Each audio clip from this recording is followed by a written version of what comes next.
I stood in my own kitchen that Tuesday morning, staring at the marble countertops I never wanted, in the house I never chose, wearing the diamond bracelet I never asked for, and I realized I couldn't remember the last time I'd felt like myself. If you've ever felt invisible in your own life, you'll understand what I mean when I say I was drowning in plain sight. Comment below and let me know where you're watching from, because I need to know I'm not alone in this. And if you've ever been through something that made you question everything you thought you knew about love, about marriage, about who you really are, then stay with me. This story gets darker before it gets lighter. Subscribe if you want to hear how it all unraveled, and check the description box below for more stories like this one. Stories about women who refuse to stay silent. My name is Catherine Walsh, and I'm 42 years old, though some days I feel ancient, and other days I feel like I'm still that 26-year-old girl who fell in love with a man who promised me the world. I met David when I was working as a graphic designer at a small agency in Portland. He was 31, charming in that effortless way that some men have, with sandy blonde hair that always looked perfectly tousled, and a smile that made you feel like you were the only person in the room. He worked in finance, wore expensive suits, drove a BMW, and when he asked me out, I felt like I'd won some lottery I didn't know I'd entered. Our early dates were magical. He took me to restaurants I couldn't afford, told me I was brilliant, that my designs were going to change the world. He said he loved how passionate I was about my work, how I could spend hours perfecting a single logo, how I saw beauty in things other people overlooked. 6 months in, he proposed on a rooftop overlooking the city, with fairy lights strung between the railings and a photographer hidden nearby to capture my tears. I said yes before he even finished asking. The first year of marriage was good. We moved into a modest apartment in Northwest Portland, close enough to both our offices that we could walk home together sometimes. I kept working, kept taking on freelance projects, kept building my portfolio.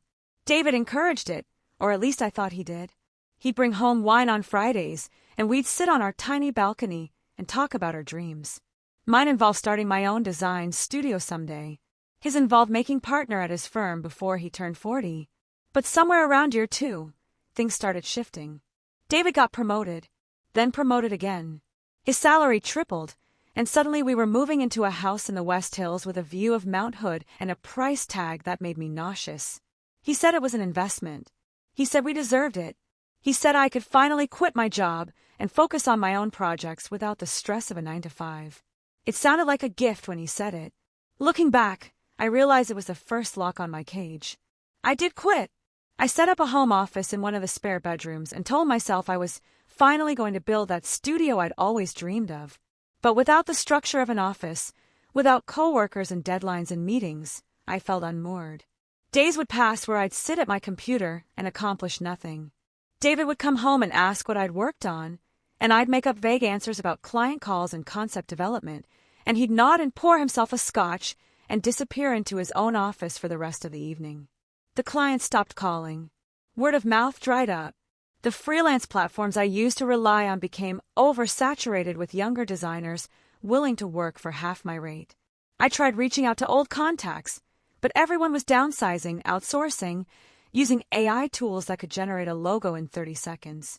By year 4 of our marriage, I had landed a real project in 8 months. David's career, meanwhile, was skyrocketing. He made partner at 36. His name was in the business section of the Oregonian. He started traveling more, networking more, staying late at the office more. And I started feeling smaller. He never said anything cruel, not at first. It was more subtle than that. He'd come home and ask about my day, and when I'd tell him I'd been working on some personal projects, he'd nod politely but not ask to see them. He'd invite colleagues over for dinner and introduce me as his wife, never mentioning my work. When people asked what I did, he'd jump in before I could answer and say something like, "Catherine's taking some time to figure out her next chapter," with this indulgent smile that made me feel like a child who hadn't decided what she wanted to be when she grew up. The worst part was that I started believing him. I started thinking maybe I wasn't that talented. Maybe I'd just been lucky before. Maybe I was fooling myself thinking I could compete in an industry that was leaving me behind. I stopped updating my portfolio, stopped reaching out to potential clients, stopped calling myself a designer at all. By year 6, I was a ghost in my own life. I managed David's social calendar, planned dinner parties for his colleagues, joined a book club I didn't care about, took yoga classes I hated, and spent hours scrolling through social media looking at the lives of women who seemed to have it all figured out. David traveled to New York, to Chicago, to San Francisco.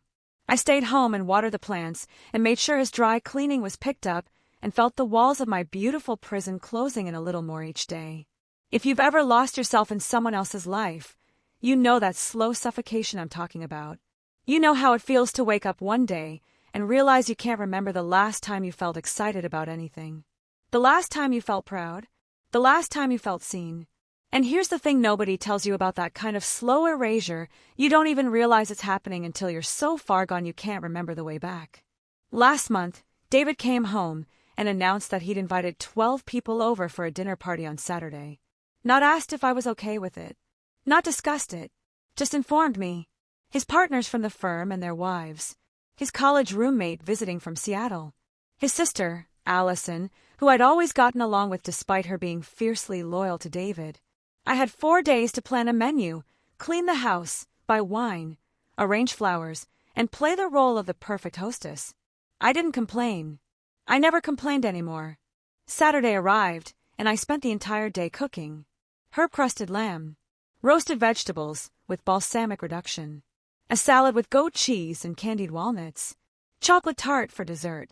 I set the table with our wedding china, lit candles, put on a black dress that David had bought me 2 Christmases ago and that I'd never particularly liked but that he said made me look elegant.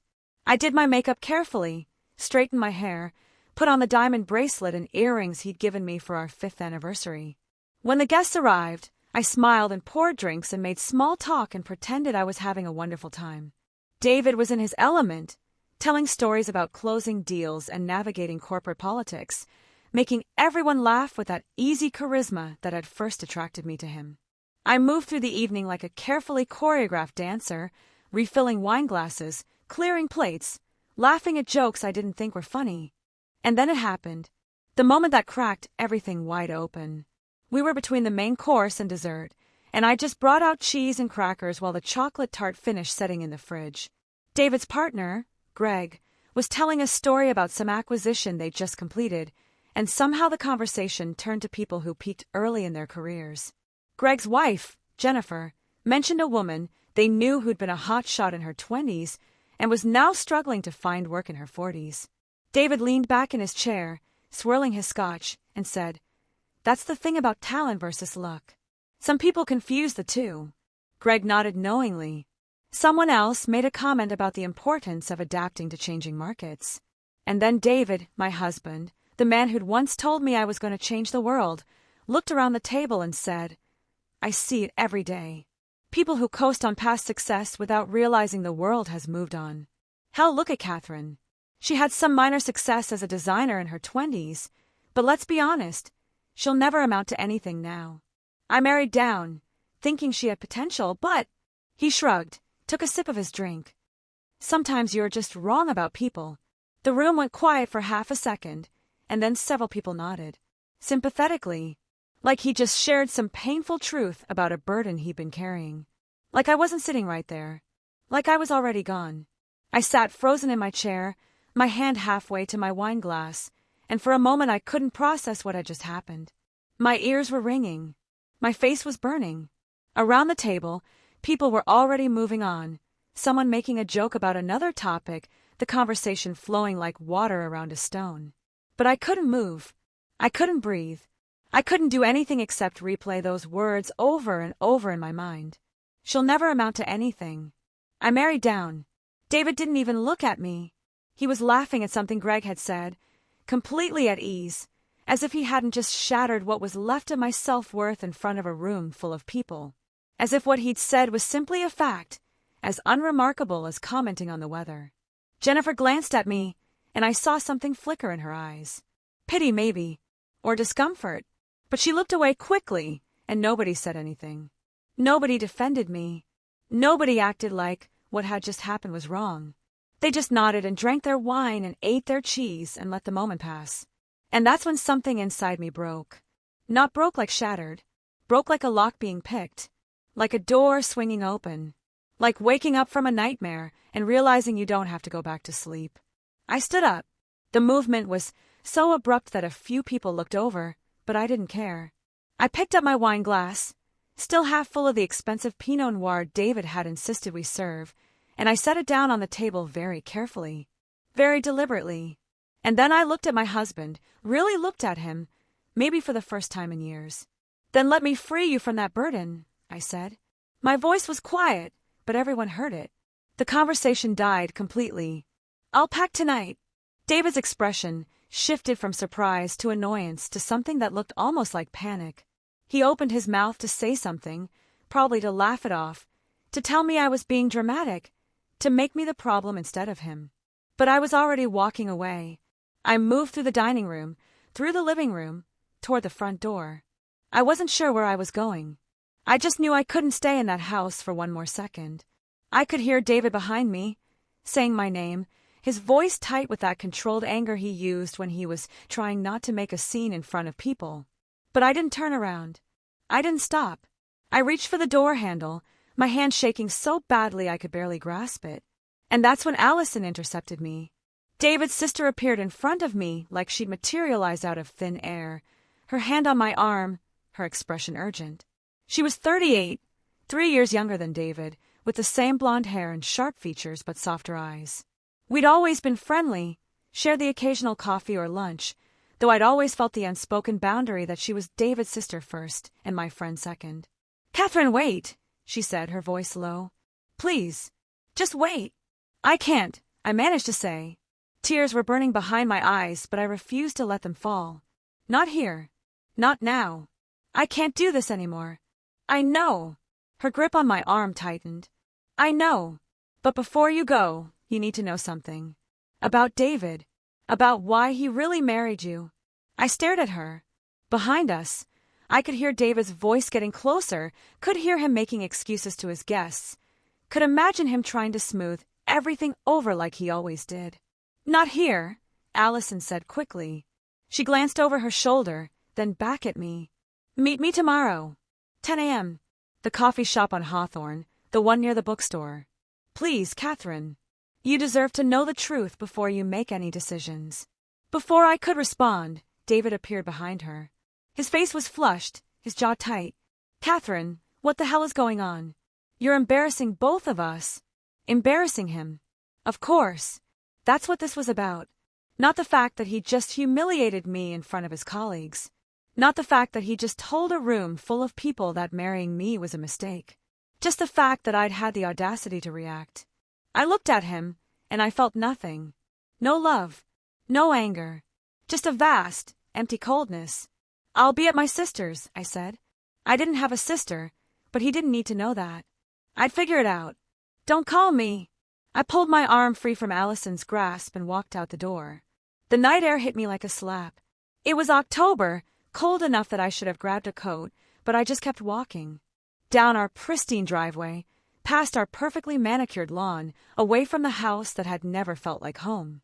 I didn't have my purse, didn't have my phone, didn't have my car keys. I just walked. I made it 3 blocks before the tears finally came. Ugly, gasping sobs that shook my whole body. I collapsed onto a bus bench and cried like I hadn't cried since I was a child. Cried for the girl I used to be, the one who believed she could do anything. Cried for the years I'd wasted trying to be someone I wasn't. Cried for the marriage I'd thought I had, that I realized now had been an illusion all along. A car slowed down next to me.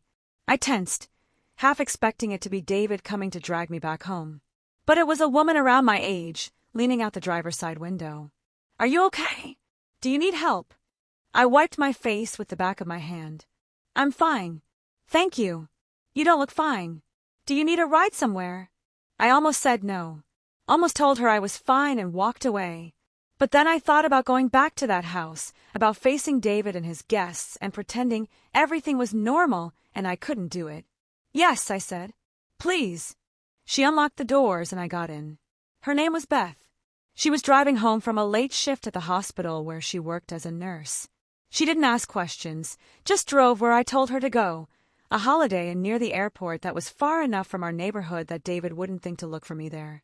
She waited while I checked in, made sure I got to my room safely, gave me her number in case I needed anything. "Whatever you're going through, she said before she left. I hope you know you're stronger than you think you are. I thanked her and closed the door and sat on the edge of the bed in that anonymous hotel room, still wearing my black dress and diamond jewelry, and I realized I had no idea what to do next. I had no phone, no money except the emergency credit card I kept in my bra for situations exactly like this. No clothes except what I was wearing. No plan except to not go back. But I did have Allison's words echoing in my mind. You need to know the truth about why he really married you. If you've ever had your entire reality called into question, you'll understand why I barely slept that night. I lay in that hotel bed staring at the ceiling, running through every memory of my relationship with David, looking for clues I'd missed. Why had he really married me? What did Allison know? And why had she waited until now to tell me? The clock on the nightstand glowed red in the darkness. Hours passed like centuries. By the time dawn, light started seeping through the curtains. I'd made a decision. I was going to meet Allison. I was going to hear whatever truth she had to tell me. And then I was going to figure out what the hell I was going to do with the rest of my life. Because one thing had become crystal clear in those dark hours. I was done being invisible. I was done being small. I was done letting David or anyone else tell me what I was worth. I arrived at the coffee shop on Hawthorne at 9:45, wearing the same black dress from the night before because I had nothing else, my hair pulled back in a messy bun, my face bare of makeup. I'd used the hotel toiletries to wash my face and brush my teeth, but I looked exactly like what I was, a woman who'd spent the night in a hotel room having an existential crisis. The barista gave me a sympathetic look when I ordered coffee with shaking hands. Allison walked in at exactly 10 a.m. She was dressed casually in jeans and a sweater, her hair pulled back, her face tight with an expression I couldn't quite read. She spotted me in the corner booth and made her way over, ordered her own coffee, and sat down across from me without the usual small talk. "Did David try to call you?" she asked. "I don't have my phone. I left it at the house." She nodded. "He called me 6 times last night. Left voicemail saying you'd had some kind of breakdown, that you'd embarrassed him in front of important clients, that I needed to help him find you and talk sense into you." She paused. I didn't call him back. I wrapped my hands around my coffee cup, using the warmth to steady myself. "Why?" "Because he's been lying to you, Catherine. For years. And I'm done being complicit in it." The shop was nearly empty except for a couple of college students with laptops in the corner and an older man reading a newspaper by the window. "Still," Allison leaned forward and lowered her voice. "Do you remember how David proposed to you? The rooftop? The photographer?" "Of course." "Did you ever wonder how he afforded all that? He was only 31. He hadn't made partner yet. He was making decent money, but nothing spectacular." She took a sip of her coffee. "He borrowed money from our father. $20,000. I blinked. For a proposal? Not just the proposal. For the entire courtship. The fancy dinners, the gifts, the trips. All of it. He borrowed money he couldn't afford to pay back to create this illusion of success." She held my gaze. "Because our father made him a deal." My stomach dropped. "What kind of deal?" "Our father is old-fashioned, Catherine. Old money, old values, old prejudices. He believed David was too focused on his career, that he needed to settle down with the right kind of woman to advance in the firm. Not someone from his world, though. Dad thought the women in our social circle were too ambitious, too independent. He wanted David to find someone softer. Someone who would support his career without competing with it. Someone he could mold. I felt sick.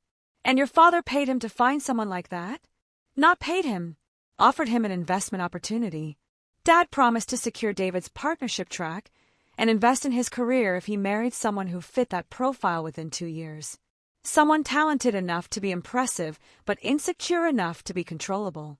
Someone who would make him look good without threatening his position." Allison's voice cracked slightly. "I didn't know about it until after your wedding. David told me at the reception when he was drunk. He was laughing about how perfectly you fit the requirements." The room tilted. I gripped the edge of the table. "So the whole thing was a transaction. I'm so sorry, Catherine. I should have told you then. But I convinced myself maybe he really did love you, that maybe Dad's money was just a bonus. And you seemed happy at first. I told myself I was just being cynical. When did you realize you were wrong?" "About 2 years ago." I overheard David and Dad talking at a family dinner. David was complaining about you, about how you'd stopped working, how you'd become dead weight. Dad told him that was exactly the point, that a dependent wife was an asset, not a liability, because you'd never leave. You'd never threaten him. You'd never compete with him. She blinked rapidly, fighting tears. I confronted David after that. He told me to mind my own business. Said I was just jealous because I was still single. Said some other things I won't repeat. I sat there absorbing this information, and I realized I should have been more shocked. But part of me had always known something was off. Part of me had always felt like I was playing a role in someone else's story. Why tell me now? I asked. Because last night, when he said that about you, when he humiliated you like that in front of those people, I realized how far gone he is. How cruel! And I thought about staying silent again, about protecting my brother like I always do, and I just couldn't do it anymore. She reached across the table and took my hand. You deserve better than this, Catherine. You deserve to know the truth. And you deserve to know something else. What? The prenup you signed? The one David's lawyer drew up? I nodded. We'd signed a prenuptial agreement right before the wedding. David had said it was standard practice, that his father insisted on it, that it protected both of us. I'd been too in love and too naive to read it carefully. It's not enforceable, Allison said. I know because I'm a family law attorney, remember? I specialized in contract law before I moved into estate planning. I looked at your prenup after that dinner conversation 2 years ago, and it's full of problems. Unconscionable clauses. No independent counsel for you. Signed under duress, arguably, given the timing right before the wedding. A good lawyer could tear it apart. My heart started pounding. What does that mean? It means you're entitled to half of everything David's accumulated during your marriage, including his partnership stake in the firm, including the house, including the investment accounts our father set up for him. She squeezed my hand. It means you're not trapped. You have options. I pulled my hand back, my mind racing. He'll fight me. Your father will hire the best lawyers. They'll destroy me. Probably, Allison admitted. But here's the thing. Dad's firm has been under investigation by the SEC for the past 6 months. Nothing public yet, but I have friends in that world. There are allegations of insider trading, of using client funds inappropriately. If that comes out during a divorce proceeding, if you have a lawyer who knows where to look. She let the implication hang in the air. You're telling me to threaten him. I'm telling you that you have leverage. And I'm telling you that I'll help you. I'll testify about the agreement Dad made with David. I'll provide documentation if I can access it. I'll support you however you need. Why would you do that? He's your brother. Your father is. My father is a manipulative bastard who's controlled my entire family my whole life, Allison said flatly. And my brother has become just like him. I love David, but I don't like him anymore. I haven't for a long time. And I'm tired of watching him hurt people and pretending it's okay because we're family. I stared at this woman, who I'd always thought of as David's sister first, and I realized I'd underestimated her. Completely. There's one more thing you should know, she said. David's having an affair. The words hung between us like a bomb waiting to detonate. Her name is Stephanie. She works at his firm. It's been going on for about 8 months. I found out by accident, saw them together at a restaurant when I was meeting a client. Confronted him again. He said it didn't mean anything, that it was just physical, that you'd never find out so it didn't matter. Allison's voice hardened. He doesn't respect you, Catherine. He doesn't value you. And he never has. If you've been following the story, you know that everything I thought I knew about my life had just been revealed as a lie. But here's what nobody tells you about moments like this. Sometimes the truth doesn't destroy you. Sometimes it sets you free. Because for the first time in 6 years, everything made sense. All the pieces clicked into place. And I finally understood what I had to do. I looked at Allison and asked the question that would change everything. How do we make him pay? The next 3 weeks were a blur of lawyers, documentation, and careful strategy.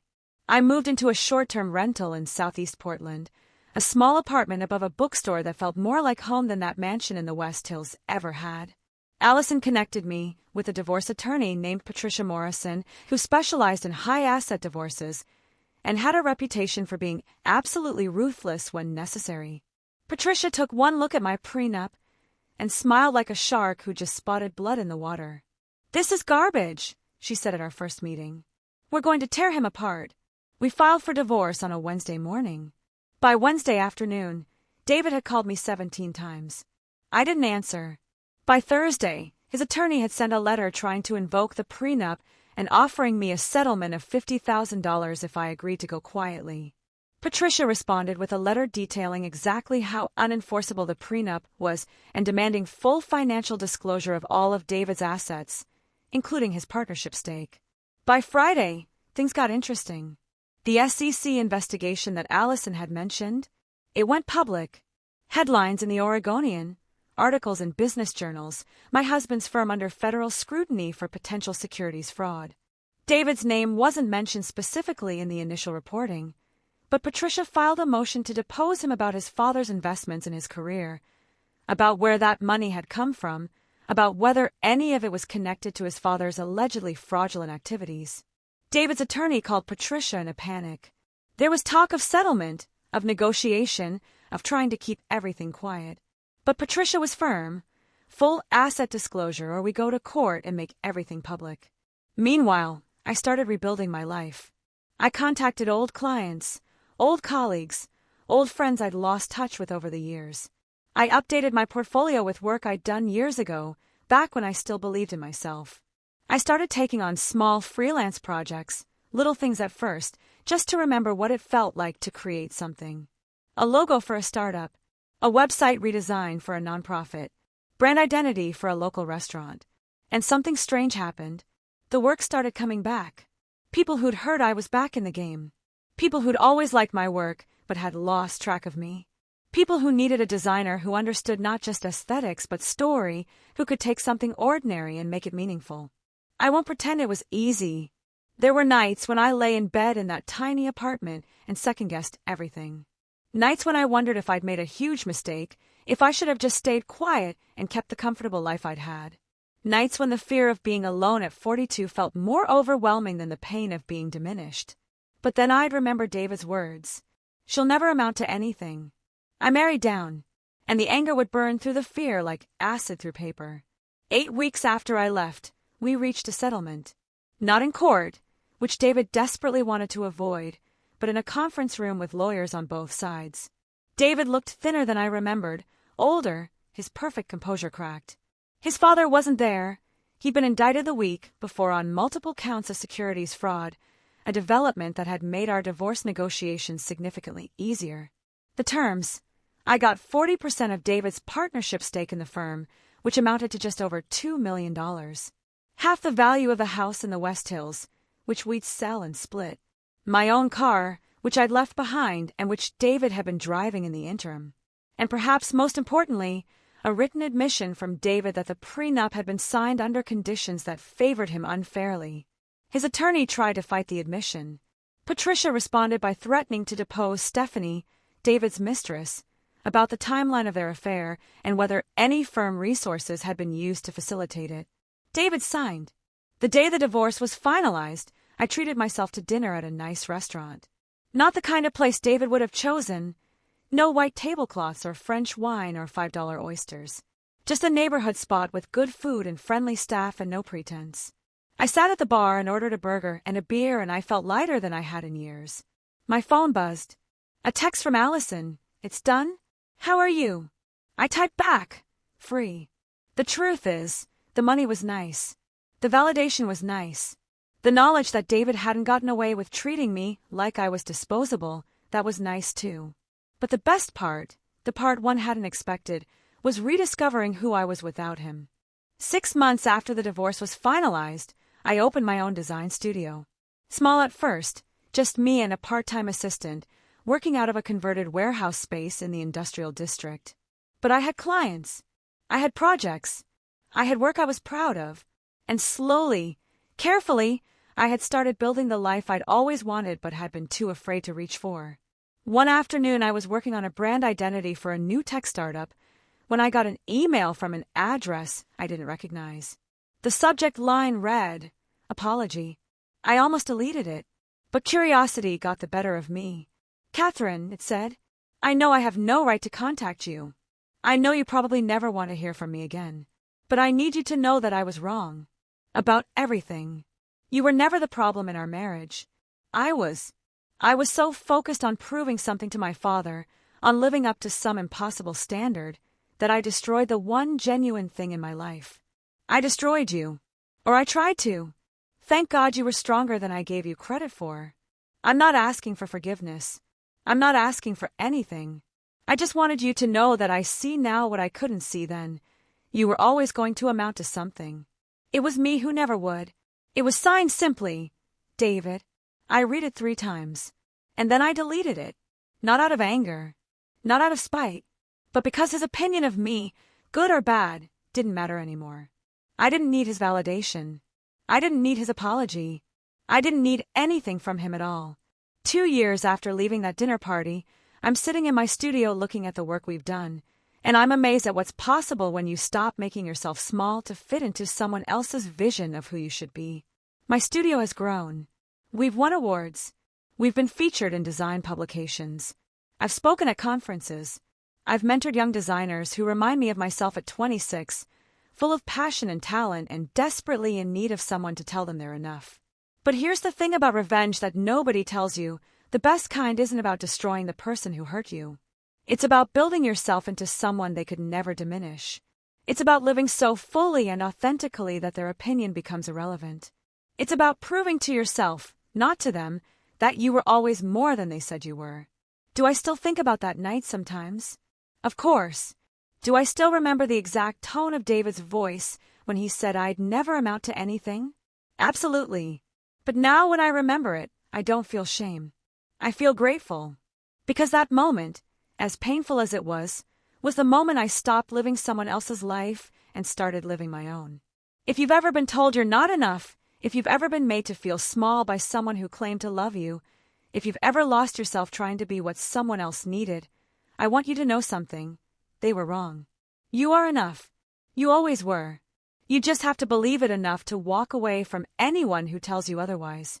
I still see Allison regularly. We have coffee every couple of weeks, and she's become one of my closest friends.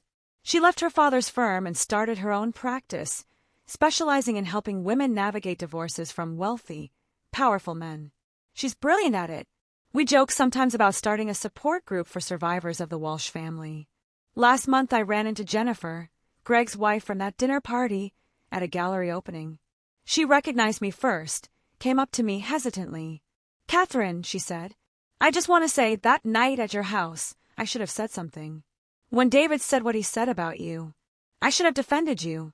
I've thought about it so many times, and I'm sorry I didn't. I could have been petty, could have told her it was too late, that her silence had hurt as much as David's words. But I didn't. Because here's what I've learned. Holding on to anger is like drinking poison and expecting the other person to die. And I was done poisoning myself. It's okay, I told her. I understand. We all make choices we regret in the moment. The important thing is learning from them." She looked relieved, and then curious. "I heard you started your own design studio. That it's doing really well." "It is. Good. That's really good." She hesitated. "David and Stephanie got engaged last month.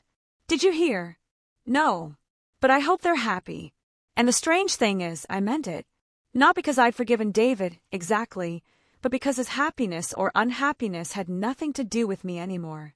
He was a chapter in my life that had ended. A lesson learned. A cautionary tale about what happens when you let someone else define your worth.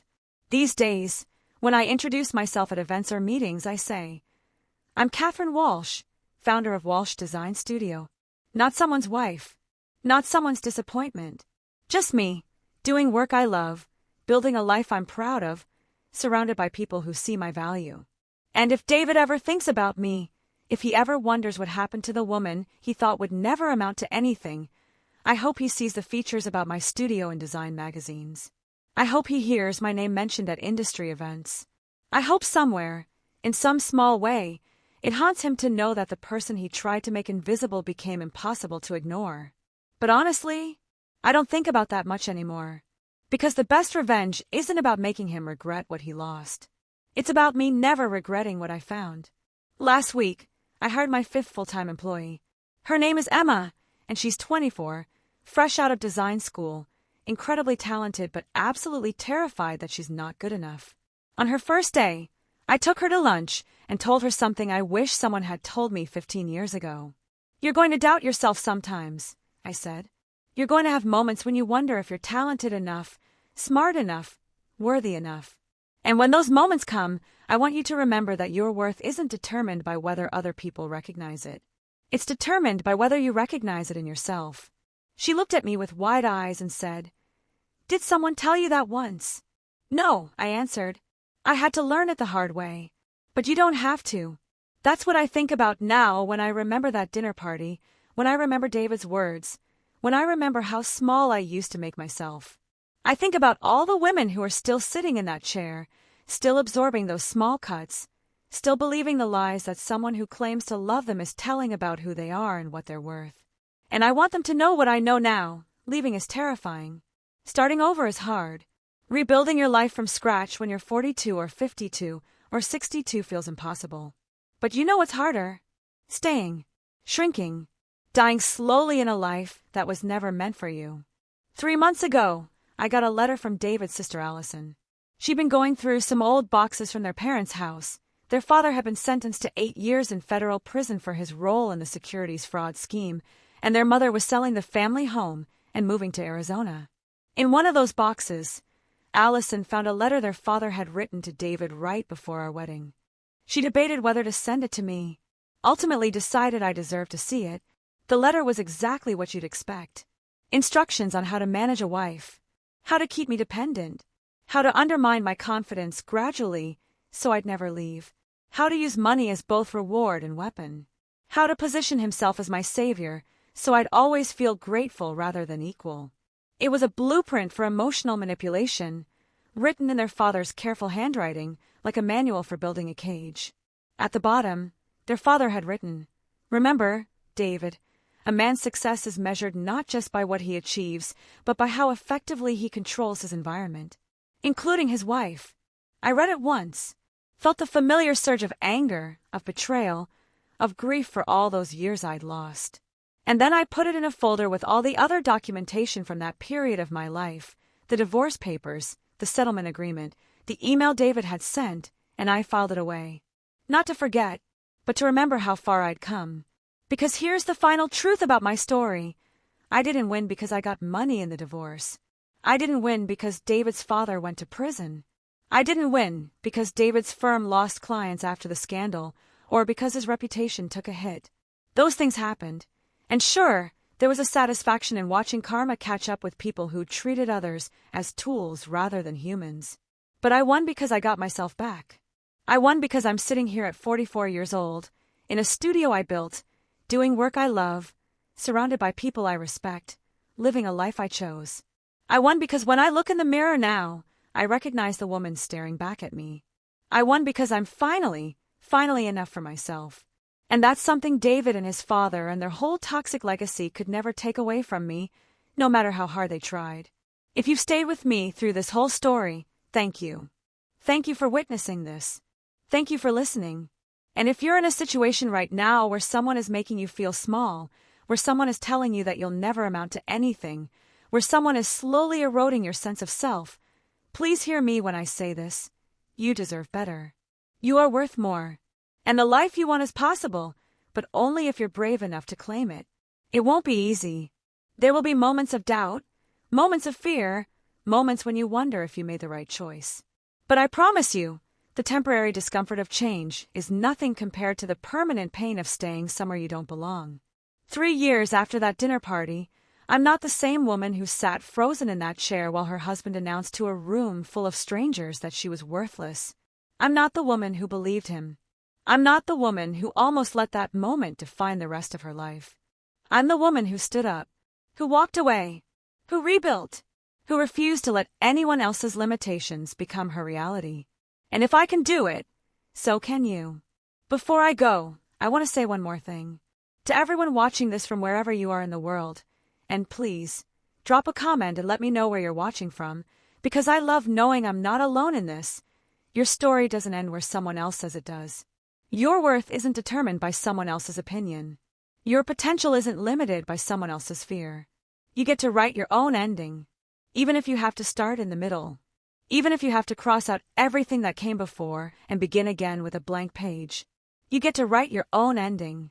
And I hope, with everything in me, that you write one that makes you proud. If you want to hear more stories like this, stories about women who refused to stay silent, who fought back, who reclaimed their lives, make sure to check the description box below. Because we're not alone in this. We never were. And the more we share these stories, the more we remind each other that it's never too late to choose yourself. Thank you for listening. Thank you for being here. And thank you for reminding me, just by being on the other side of the screen, that my voice matters. Now go write your own ending. Make it a good one.